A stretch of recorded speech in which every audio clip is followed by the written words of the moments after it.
My 11 Circle presents Cricbuzz Live, and at the start we did say, for obvious reasons, that we have a bit of a Christmas theme on the show. Well, for those of you trivia buffs, modern Santa Claus as we knew him, the original was someone called Saint Nicholas, an old Greek saint, an ancient Greek saint who was known for his gift giving. Well, never mind Christmas having not come yet. For the West Indies, Christmas came early because it was their own Saint Nicholas, Nicholas Pooran, who provided them the impetus and got them to a fabulous total of 315 for 5 at one point in time. They were looking at about 250 or 260 at the max. This was also Kieron Pollard, 74 of 51, and a fabulous impetus at the end, taking them to a total of 31545. Wonder what my guests in the studio think of that last-minute acceleration. Joy and Simon, that was quite something from Pooran and Pollard. Apologies, I knew you were waiting to sit on the chair. They had, in fact, I have a picture of the chair being put out here, and then suddenly, Pollard went for his innings, and then they had to carry it away. Yeah, I'm so sorry. The My 11 Circle expert couch, as you said, it had already been placed here because everyone in the studio who helps out and backstage is pretty much a decent expert in the game, and they could tell that 299 to 309 was gettable, but nobody would have expected that. Well, you were giving it to me halfway through the innings. You were all giving it to me. Oh, Doull, you've got this. It's yours. The chair's yours. And I said, just hold on. It's 300 is on if they have a partnership. They did, and I mean they woke up, didn't they? The second half of that innings, it was like the West Indies were awakened. 6.76 and 11.8. Well, that's the telling. Those are the telling numbers, aren't they? They started very slowly. Although they didn't lose a wicket in that first 10, they started so slowly, and then 26 for 2. That was the period that you saw it. You just didn't know what they were trying to do. Sending Roston Chase out just didn't make a lot of sense to me. Hetmeyer comes out after that, doesn't quite get going, and then those partnerships start to develop. And what are we talking? 235, 225. And 61 in the last 4 overs. I mean, 35th over, Cricbuzz Combox, the theme was the West Indies haven't turned up. That's what Ajay Jadeja said, rightfully so. No, absolutely. And I think the way they did it was very interesting because till Pooran was going, Pollard was content to give him strike. And he took over only when Pooran went. So that's what I liked about this West Indies, that they had that strategy. Remember how you were talking about how they use Shai Hope up top? They use him as an anchor on one side, the other guy keeps going. They kept that theme throughout. And that's why he only started going once. Basically, Pooran Pollard, it was Pooran who was dominating in the partnership. And then only when he got out, it was Pollard all the way. That's why I like Kieron Pollard. That's why I like the captaincy of Kieron Pollard. He's cricket smart. We've said it time and time again over the last couple of years that he shouldn't be batting so low at the Mumbai Indians in T20 cricket because he's better than that. He's a better player. He's a genuine batsman. His first-class record was very good. I don't know what it stands at now, but he averaged 43, 44 in domestic first-class cricket, which is a very good record. He should have played more test matches, I think, for the West Indies, but didn't. So to me, he's cricket smart and captaining the side. That's a very good innings today. Now, it might not be good enough. We don't know. The dew and all those things will come into play, but from a team that looked like 250, 260, he's managed along with Pooran to get them to 315, which is very defendable if they bowl brilliantly. There you can see the contribution that Simon Doull was mentioning. 84 the contribution in that 135 partnership. Pollard still going at over 100, but content to let the man who's striking do it. And when he got the opportunity, he and Jason Holder put up a valuable 36 off 12 deliveries. But it's that captaincy that sort of almost brings out the best in him. Even in the CPL and various other franchises, we've seen him when he's not captain, maybe he doesn't push to be further up the order. I think you're absolutely right. I think disinterested may be a strong word, but he's not in the game in every sense of the term unless he's captain. And he's, as we've seen, he's an efficient captain. What I loved about him is, you reckon he's come to play in India, against India. The cards are stacked against him. He has 2-3 cards. He's got a couple of explosive batsmen. He's got one reliable guy. He's got maybe one wicket taker. He's shuffling those cards. Whatever cards he's got, he's playing them very well. Look at that. I mean, he might end the series losing 2-1. But if you see the way he's used the cards that have been dealt to him, you'd say he's done a brilliant job. And one thing's for sure, if you talk about cards, he'd always be the king of clubs. He gets that bat in his hand and he is smashing it out of the park. If you saw the sixes, we again, coming back to Cricbuzz Combox, we mentioned not enough sixes for the West Indies. They are a 6-hitting team. Where is it gone? Well, it had gone for the first 30. It came in the last 20. 10 sixes and 15 fours in the last 20 overs. Let's have a look at the comparison in the first 3 ODIs. Balls per boundary, we're looking at it in the third ODI. They've kind of rectified everything. But it shows that when they get their 6-hitting mojo back, that's when they are the West Indies. Yeah, well, you don't look. I mean, I look at Nicholas Pooran and Shimron Hetmeyer. I mean, even Pollard to an extent is very quick between the wickets. They can run the ones and the twos, but they're just so powerful. And they can find the boundary, not at will, but at times when other teams you wouldn't expect that would find the boundary. And that's from one, leaving out maybe a Shimron Hetmeyer. I mean, 2 down to 7, 8. They can all find the boundary and find it big as well. You got Holder, Kimo Paul, we saw that the other day. Kyrie Pierre, we saw the other day, be able to find the boundary. So they have that 6-hitting power. If they can rotate the strike and work those 1s and 2s, that makes them a world-class team rather than just that 6-hitting team who have quite a few dots in between as well. And that's the one area that if they work on that, they've got guys that are quick enough, I think that makes them a far better prospect for the next World Cup, 50 overs. Yep, and we talk about Hetmeyer, obviously he's been the much talked about player, but really the find of the series would have to be Santa Claus, St. Nicholas Pooran. No, absolutely, and he's done fantastic. And the other thing you see is that the West Indies traditionally are a slightly different team. Look at that. It's also the number of 4s and 6s he hits, therefore the amount of forcing that he does. I mean, what he gives you is explosiveness in the middle order. And it's not just, he's not a slogger. He'll hit the occasional cover drive in so beautifully, he'll hit it past point so beautifully that you know that you cannot bowl to him and give him length out there and think that he's going to try and drag everything to the leg side. I mean, look at it, 2 very different players. Pollard will say, how far are you going to drop it outside off stump? I can still pick it up and deposit it outside mid-wicket. And Pooran can say that I can hit it there, but I can also hit it from here all the way around. And that's what Pooran's strength is. And I think he's terrific at what he does. Interestingly, the West Indies as a team.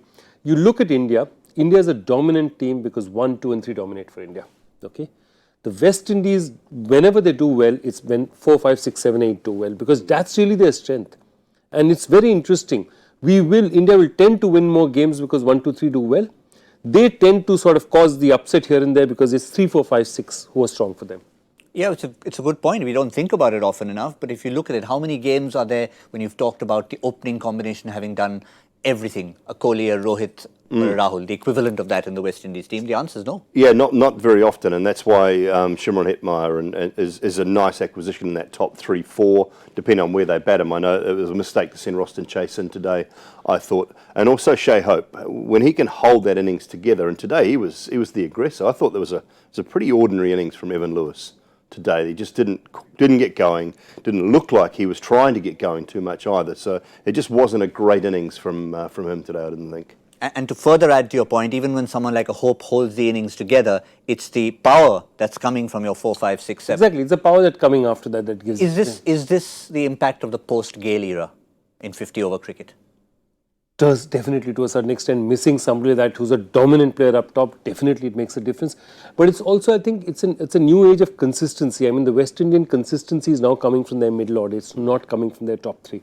And the day they discover a sort of 1 and 2 which are as stable as their top 3, I think they've already got part of the puzzle. I think Shai Hope is one part of the puzzle. They've knocked 50% of it.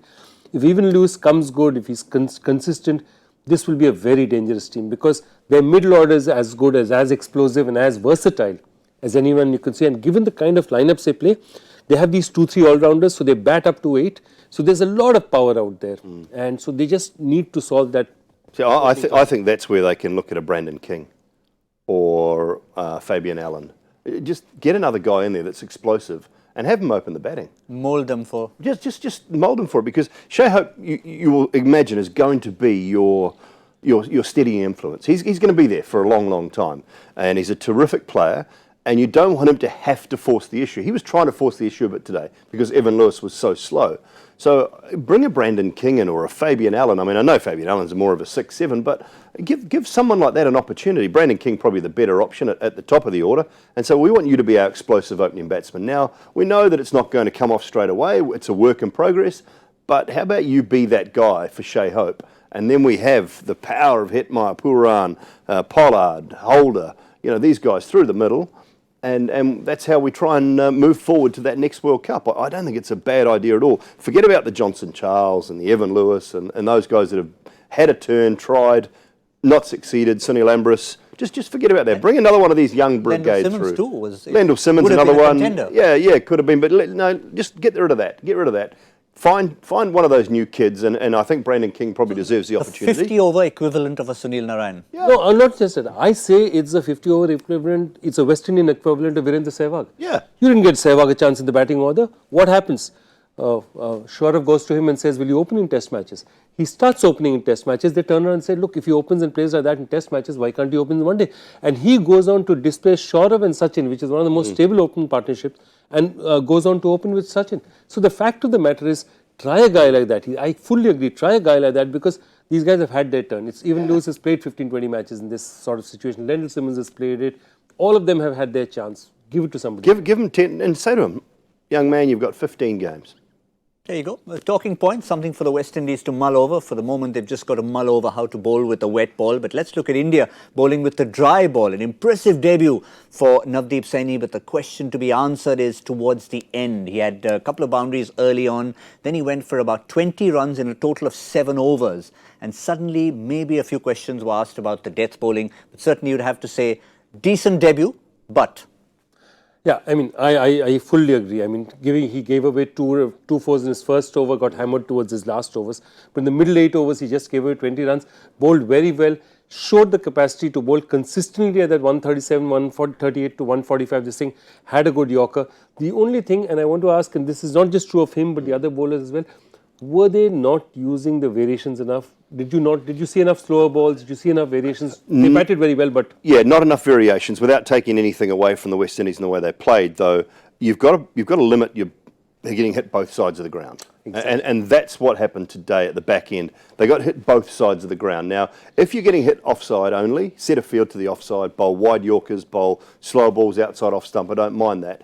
But don't get hit both sides of the ground. You could see there, Virat Kohli was changing the field, ball after ball after ball, because they were trying to do something different. Well, that doesn't work.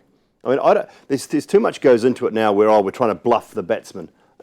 Just set your field accordingly, and if you execute your plans, you'll be fine. You'll be okay. But West Indies will hurt plenty of teams. It does show a little bit, I think, the effect of missing Bumrah. When you miss a world-class Bumrah or a 100% world-class fit Bhuvi, perhaps, at the back end of an innings, that was exposed a little bit today, but they don't learn unless they're in those situations. I thought it was very disciplined for about 44, 45 overs from India today. Yep, West Indies are going to hurt someone, and a few of the bowlers got hurt today. It's not, I mean, you miss by a little bit, Pollard's going to knock you out of the park. It's what not does JB think about missing JB? Which JB missing which JB?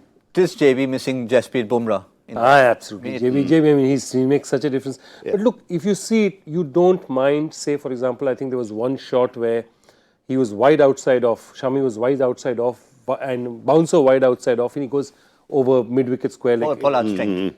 If that happens to you, it happens to you. That's nobody can do anything about that. That's an incredible shot. Pooran hit a shot like that right from here. He sort of dragged it and hit it over mid-wicket. Those things you can't do anything about. But by and large, you can't give him here and then give him here. Yeah. And a lot of Shardul Thakur, he was trying to chase the feet. And you see somebody like Pooran, he's very good off his feet. This guy's feet are moving. He's not walked in now. You see, when a batsman walks in the beginning, the darn things don't move.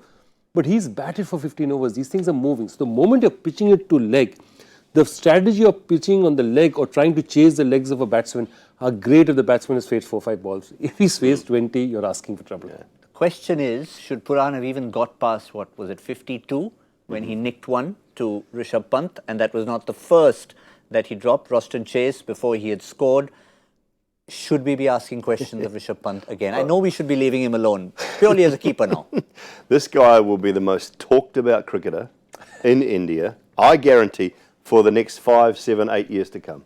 And it will continue to happen because he's not the best keeper in the country. He's not. But that's not what he's there for. He's there because he's so talented. He wins you games with the bat, and he is a work in progress behind the stumps. And that's... So my question would be, who's looking after that? Who's teaching him? Who's he seeing? And is he putting the work in? And I hope the answer to those questions are, he's working with Wriddhiman Saha, or he's working with whoever the wicket-keeping coach is, and he's putting hours and hours and hours into it. I'm sure he is, but that's what India are going to have to accept at the moment, because purely and simply he is a match winner and he will win you games with the bat, and you will see the odd thing with the ball, and it's tough behind the stumps and they're not easy chances, but they're chances that Saha or Dhoni would take, or top quality keepers around the world would take. And that's what I'll say about it, and he will continue to be talked about for years and years. Is there a case to make him a pure batsman? No, two questions, two-part question. One is, does he walk into the team as a pure batsman and hence you look for somebody else, maybe even a part-time keeper like KL Rahul? Or do you even look for a wicket-keeping coach, somebody who can keep an eye on you day in, day out? Look, there's enough of people. BCCI has a coaching staff that can go on and on and on. They can have 3 coach keepers for him to look after him. I'm sure they are also. I mean, that way the BCCI is not going to stint of these little things. It's all a matter of how much he has and whether they can get together and make it with him. See, you make an investment. There, maybe about a year back, there was a great case for saying, forget about Pant keeping, let him just bat and let him be a pure batsman. And there's a case for that. But I think that particular ship has now sailed. We've gone a long way down this investment of him as a keeper batsman. So I think we've got to do the best we can at it, and the results are not going to be perfect. Look, face it. With the best of techniques, with all the hard work, he's still not going to be a Wriddhiman Saha, because Wriddhiman Saha has that little extra of being a natural keeper, maybe that he doesn't. Yeah. But he can be a darn good serviceable keeper. But when Wriddhiman Saha drops a catch, you'll say, he's dropped a catch. When Rishabh Pant drops a catch, you're going to say, he's not good enough. And that's something he'll hear on. And that's the thing about it. He's going to polarise people. You know, he's one of those cricketers. He's a Kevin Peterson. He's a Shane Warne, a Shoaib Akhtar. He will polarise people. There'll be the Rishabh Pant fan club, and there'll be the Rishabh Pant hate club. And you know, it's tough on a young kid like that with so much expected of him and so much pressure put on him at a young age. I think I'd never take the keeping off him, because I don't think he'd cope with it that well as just being a pure batsman. I actually think he needs both facets of the game to feel like he's a part of the game the whole time. So just get him the right help, and he's a work in progress. And you know, by the time the next World Cup comes around, the T20 World Cup, you might just start to sharpen up. The toughest thing to do is keep up to good quality spinners. That's the toughest job. You ask any keeper in the world, the toughest thing to do is stand up to the stumps to quality spin bowlers. Now, the catches he puts down generally, I mean, I'm not going to count that one that he just tipped over the bar off the quick bowler. The catches he puts down generally, or the stumpings he misses, are all off the slower bowlers. And that is something you have to work incredibly hard at, and he needs proper coaching, and he will get better. To be fair, those 2 catches were of a world-class spinner, so you'd have to give him that. And also, he's the kind of character who wouldn't mind being in that polarised hate club, fan club. They just like that, the KPs and the Rishabh Pants of the world. But we have so many things to talk about. It's the end of the year. This is the last day of My 11 Circle presents Cricbuzz Live. What we're going to do between now and the end of the year is continue to bring you some special year-ender blogs. Have a look at a little preview. What a finish. What more can you ask for from this game? As 2019 draws to a close, I thought it'd be a nice time to take a look back how I see world cricket and how I see where it's going. That's one of the finest knocks I've witnessed. 2019 किस के लिए अच्छा गया वो बात उस पे बात करने के लिए मैं आया हूं, स्पेशली बल्लेबाजों के लिए. लेकिन जो मैं चुनने वाला हूं यहां पर, मुझे नहीं लगता कि उसमें सिर्फ बल्लेबाजी है, उसमें कुछ ऐसे गेंदबाज भी हैं जिन्होंने बेहतरीन बल्लेबाजी कर अपनी टीम को मैचेस जिताए हैं. That's an unbelievable catch on the boundary. Mohammad Kaif और फील्डिंग एफर्ट्स की बात करें तो 2019 में कुछ कैचेस पकड़े गए, कुछ रनआउट्स हुए, बट मेंशन करते हैं उसी वाक़ये का जहन में जो चीज़ बैठ जाए. It's moments like these that make you fall in love with the game. 5 moment याद करने को कहा गया है कि क्या मोमेंट याद आते हैं, तो मुझे जो आते हैं मैं आपके साथ शेयर करने की कोशिश कर रहा हूँ. I just can't believe the scenes out there. It's unbelievable. Who's going to tell you the stuff from behind the scenes, the kind of funny stuff that nobody ever picks up on? I'm here, Joy Bhattacharjya, and I'm going to tell you all about what happens this Saturday. Along with them, I'll be here too on Cricbuzz with the best of 2019.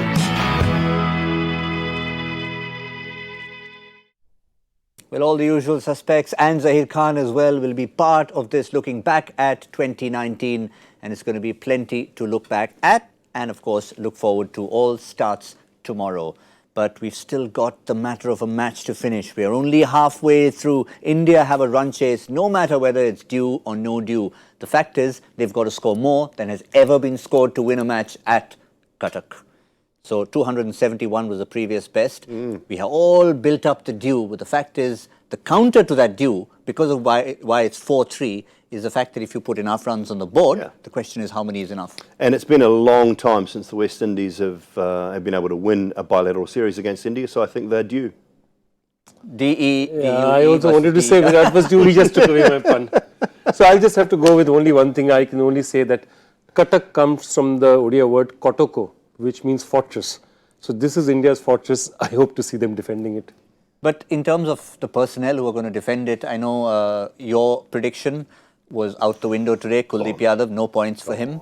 He won't even make the team. Joy, you've got to get one back on him. You went for Rohit. I've gone for Virat Kohli. Probably need both of them. Yeah, we need both of them today. I need only both of them win as India win today, hopefully.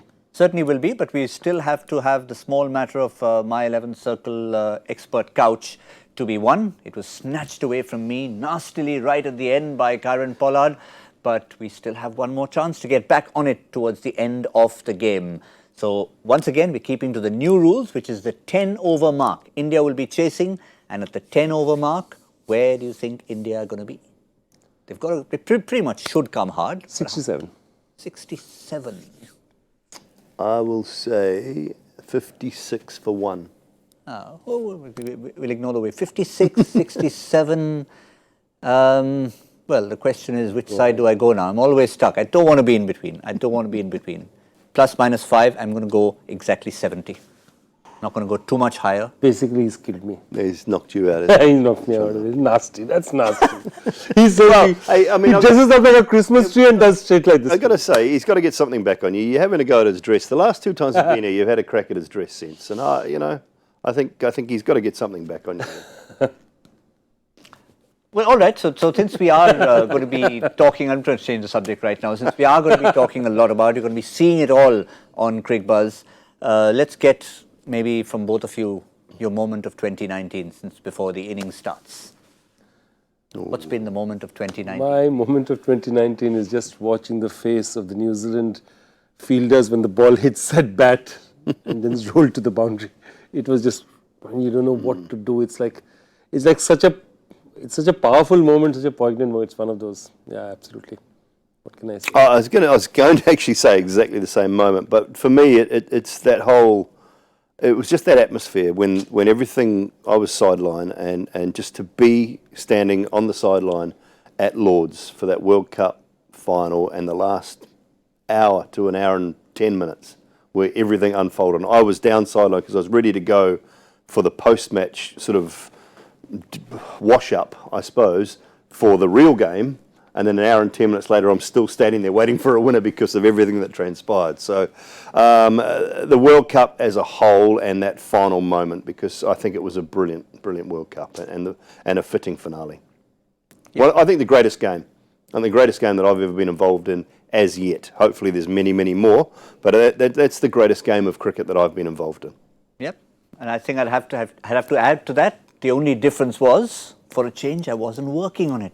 It was the only one, possibly in the last 5 years, recounting, that I've actually bought a ticket, and gone and sat in the stands with an orange juice in hand, plenty of it, and watched the game. And what a game to watch. Did you enjoy, I mean, as a fan, was it an enjoyable experience as a fan? It was unbelievable. Yeah. We had a bunch of England and New Zealand fans sitting right there. I was a neutral. What did you wear? Good question. What were you wearing? I was not in blue or black. I was very neutral. I was in pink. All right. I was in bright you would pink. wear blue or black? Well, I don't know. If I was taking sides there, I was in bright pink, watching these fans go at each other in a friendly way. Yeah. And it was just fabulous till the very end because they just kept going from one side to another. But we hope this match also is exciting. Indian fans will want it to go India's way, but there's certainly a challenge that's been thrown out. We'll see where it stands in the 15th over on Cricbuzz Combox, and of course we'll be keeping an eye out for the 10th over to see if one of us is on that My 11 Circle expert couch. We'll see you soon. This is My 11 Circle presents Cricbuzz Live.